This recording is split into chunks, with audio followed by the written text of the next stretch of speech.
Pebbles Marathi. कोल्हा आणि त्याची शेपूट.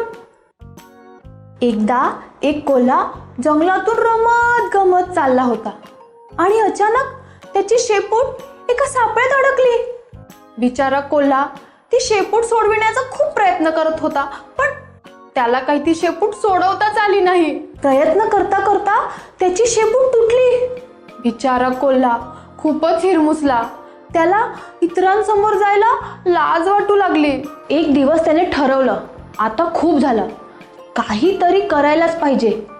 त्याने खूप हिम्मत करून आपल्या सगळ्या मित्रांना बोलावून घेतलं आणि त्यांना म्हणाला, मित्रांनो, तुम्हीही तुमची शेपूट कापून टाका, कारण कुत्रा जेव्हा मागे लागतो तो आपली शेपूट पकडू शकतो ना, आणि खाली बसतानाही शेपटीचा त्रास होतो.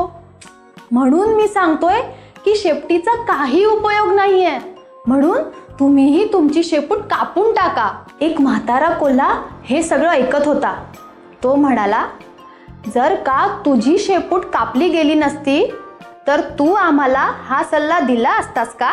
इतर सगळ्या प्राण्यांना त्या म्हाताऱ्या कोल्ह्याचं म्हणणं पटलं आणि त्या शेपूट तुटलेल्या कोल्ह्याला आपली चूक लक्षात आली.